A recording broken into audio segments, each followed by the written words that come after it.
Buenos días, buenas tardes, buenas noches. Va a depender de la hora en que ustedes accedan a esta cápsula.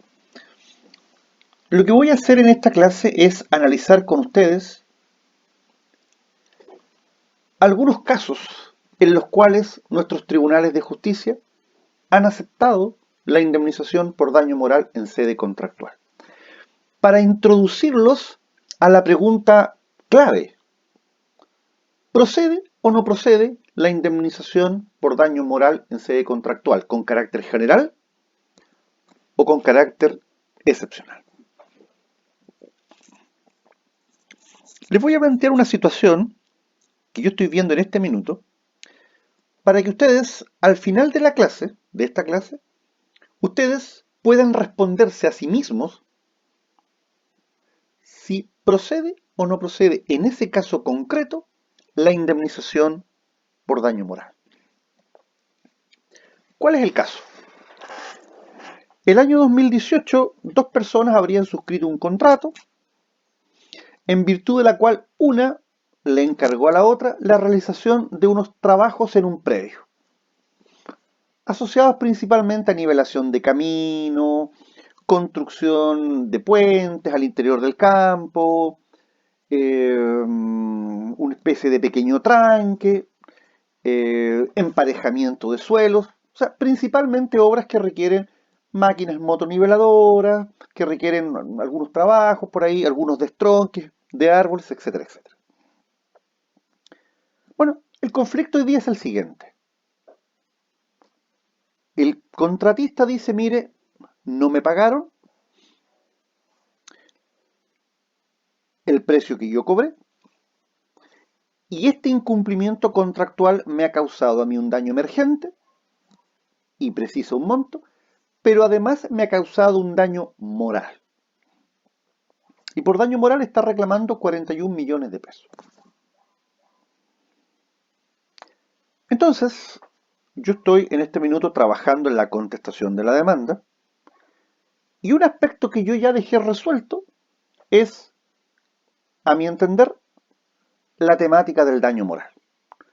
Entonces, yo a ustedes voy a trabajar con ustedes esta materia, y ustedes al final de la clase me gustaría que ustedes pudieran lograr o tener la capacidad de responderse a la pregunta si en este contrato que yo les planteé, ¿tiene el actor posibilidad de llegar a cobrar daño moral o no tiene ninguna posibilidad de llegar a cobrar daño moral?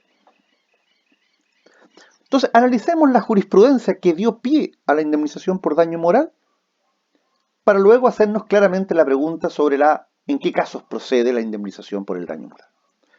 Bueno, en nuestro país, el año 2001, se dicta por la Corte Suprema una de las primeras sentencias que recoge la indemnización por daño moral en sede contractual.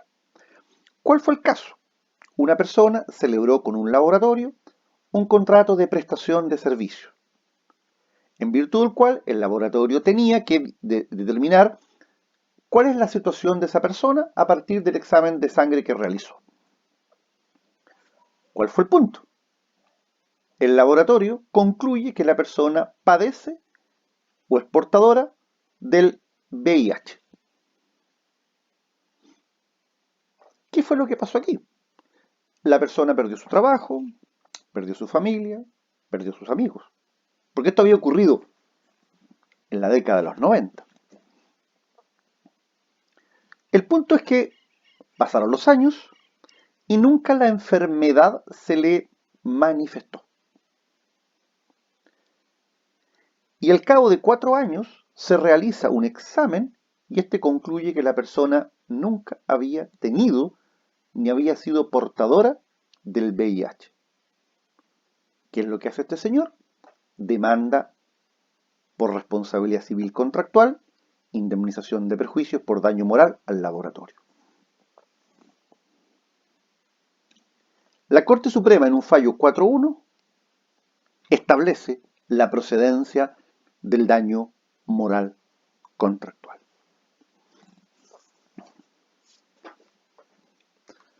Segundo caso, año 2006.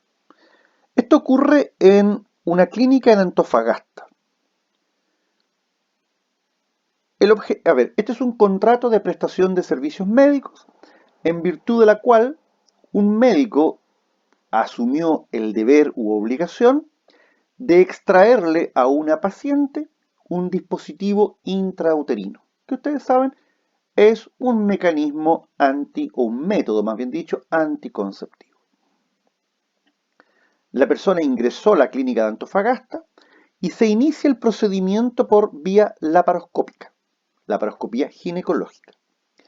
Sin embargo, ante la imposibilidad de ubicar con la camarita este dispositivo, el médico tratante efectuó una operación, entre comillas, tradicional, llamada laparotomía, la que tuvo como resultado que este dispositivo tampoco fuera encontrado.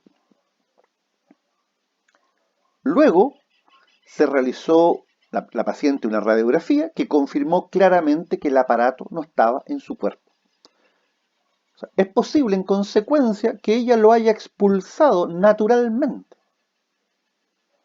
Esta omisión por parte del médico trajo como consecuencia que se realizaran dos intervenciones innecesarias y evitables, lo que le implicó a la paciente dolores, molestias y padecimiento. La Corte Suprema nuevamente acoge la indemnización por daño moral contractual 4-1 porque había un ministro que ya no está en la Corte Suprema, que era el ministro Rodríguez, quien hasta el último momento fue de aquellos que planteó que era imposible indemnizar en sede contractual el daño moral. Tercer caso. Este es un caso ya un poco más reciente nomás. Se trata también de una paciente que celebró un contrato de prestación de servicios médicos con un cirujano plástico, con la finalidad de efectuar una corrección en la nariz y borrarle una cicatriz que ella tenía en el abdomen. El médico descartó la cirugía de la nariz porque la estimó innecesaria, pero en cambio le sugirió a la paciente, además de borrar la cicatriz en el abdomen, que se realizara un implante de glúteos. ¿Qué dijo la demandante? Que inquirió al demandado sobre los riesgos de la operación y la bondad del implante sugerido, y que éste siempre se sintió seguro del resultado, por lo que con fecha 20 de mayo de 2004 se llevaron a efecto ambas cirugías. Manifestó que el postoperatorio transcurrió con mucho dolor y complicaciones, resultando que el implante efectuado tenía el carácter de defectuoso y antiestético, y que, de hecho, al mes siguiente, ante las evidencias, el demandado reconoció su mal trabajo, argumentando que los implantes no eran adecuados, no obstante que él los había elegido.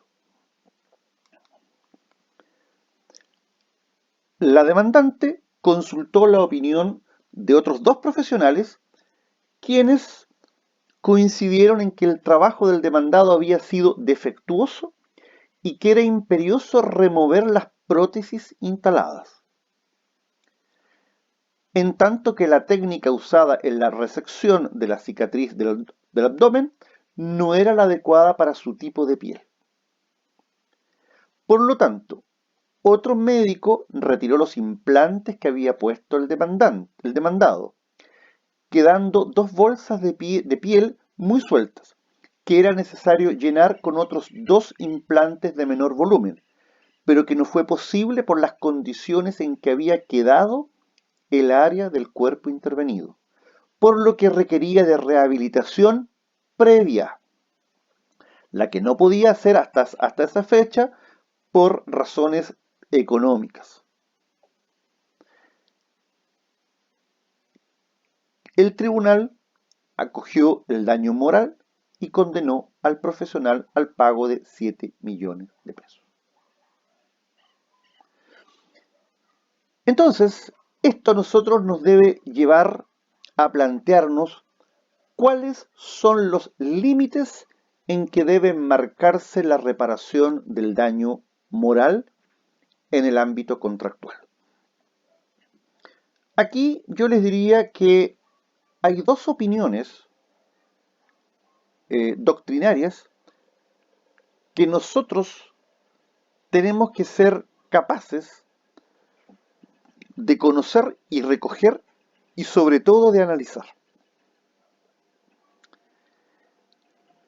Yo vuelvo a insistir, no hay duda alguna que hoy día es posible articular una demanda por daño moral en sede contractual y hoy día no hay duda en que ese ítem indemnizatorio es procedente. El punto es si vamos a decir que es procedente con carácter general frente a cualquier incumplimiento contractual. Por ejemplo, si el arrendatario se demora 5 días en pagar la renta, ¿podré demandar daño moral? Esa es la pregunta. ¿O va a ser con algún carácter de excepcionalidad? Lo primero que tenemos que tener claro es que siempre, siempre, siempre, siempre, el incumplimiento o infracción de un contrato supone molestias, supone desagrados. No hay ninguna duda. O sea, si yo mañana me voy de vacaciones y me voy al Caribe y estoy con mi familia en el aeropuerto y el vuelo se cancela o se retrasa, es indudable que eso me genera molestias y desagrado. Es indudable que si mañana mi arrendatario no me paga la renta de arrendamiento, ello me va a generar a mí molestias y desagrado. No hay ninguna duda. Pero si no hay ninguna duda. El problema es si vamos a asimilar esta idea de la molestia y desagrado con el daño moral. La profesora Carmen Domínguez Hidalgo nos enseña que concluir que todo incumplimiento desencadena daño moral importa generar un desprestigio inmediato a este ítem resarcitorio. Y además sería excesivo concluir lo anterior, pues, a su entender, el daño moral contractual ha de tener siempre una característica, su excepcionalidad. No cualquier molestia, no cualquier turbación, no cualquier desagrado es daño moral. Porque imagínense ustedes, imagínense, por ejemplo, en cuántas oportunidades se ha caído el servicio de Internet, se ha cortado la luz, se ha cortado el agua y yo tengo un contrato con los proveedores de esos servicios. ¿Qué ocurre si se rompe una matriz y me tienen 6 horas sin agua? ¿Sufro molestias? Claro que sí. ¿Tengo desagrado? Claro que sí. El punto es, ¿estoy habilitado para demandar daño moral? Ese es el punto. Por otra parte, el profesor de Derecho Civil de la Universidad de Valparaíso, don Álvaro Vidal Olivares, refiere que el daño moral es indemnizable por incumplimiento contractual, pero cuando estemos frente a un daño significativo que exceda el normal riesgo que implica la celebración de todo contrato. A ver, nosotros vamos a estudiar contratos en los próximos semestres. Pero ¿qué es lo que es en esencia un contrato? Es un acuerdo de distribución de riesgos. Eso es el contrato, un acuerdo de distribución de riesgos. Porque cuando yo suscribo el contrato, hay un riesgo que mi cocontratante cumpla. Que me pague el precio de la compra-venta, que me pague la renta, que me pague el crédito, que me entregue la fruta, que me entregue los animales, que me pague la luz, que me pague el agua, que me pague el gas, que me pague el servicio de internet, que me pague la telefonía, que me pague la televisión digital, que me transporte. Un riesgo. Hay un riesgo. ¿Cuánta gente hemos visto compró pasajes en líneas aéreas que entraron en falencia económica cuyos vuelos fueron suspendidos? ¿Cuánto es lo que reclama el CERNAC hoy día? Incumplimientos contractuales en el derecho del consumo. Si hay algo que está de moda es esto hoy día. los establecimientos educacionales que no están brindando clases presenciales. Nosotros mismos. La pregunta es, ¿ese incumplimiento, hay incumplimiento, y si lo hay, amerita la indemnización por el daño moral? Por eso entonces que, recogiendo las palabras de Carmen Domínguez y Álvaro Vidal, nosotros ya podemos empezar a anticipar. No en cualquier incumplimiento contractual podemos accionar por daño moral. Tenemos que estar frente a un daño significativo, un daño excepcional. Y por eso entonces que lo que ellos hacen en el fondo es empezar a dividir para estos efectos los contratos. Y él dice, mire, en aquellos contratos que tienen un contenido personal y que imponen al deudor un deber de seguridad o protección, no cabe la menor duda que el daño moral es procedente. Ejemplos de contratos que imponen deberes de seguridad y protección: el contrato de trabajo, el contrato de prestación de servicios educacionales, el contrato de prestación de servicios médicos. Aquí yo les puedo citar un caso, por ejemplo, de una alumna que viajó en gira de estudio a Europa con sus compañeros y que, producto de mal comportamiento, se tomó la decisión de enviarla de vuelta a Chile. Pero la enviaron desde Inglaterra a Chile con una escala en un aeropuerto en España, sin la compañía de un adulto responsable. Y esa chica llegó a Chile en esas condiciones. Una cosa es la sanción, y cosa distinta es cómo implementamos la vuelta a Chile. Y la mandaron desde Inglaterra a Chile con escala en España. ¿Qué pasa si esa chica hubiese sufrido un accidente? ¿La hubiesen secuestrado? Entonces, por esa razón se dijo, mire, a ver. Los contratos que tienen sobre los cuales existe este deber de seguridad o protección, evidentemente son contratos respecto a los cuales un incumplimiento nos puede originar daño moral.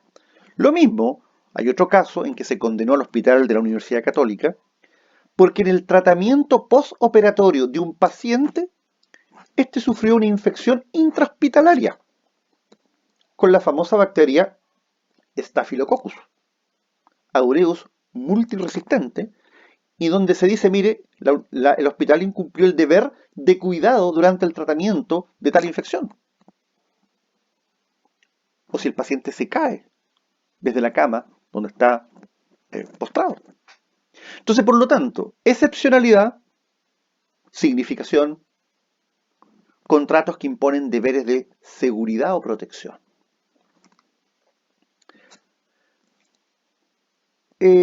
Vamos a continuar en una próxima cápsula.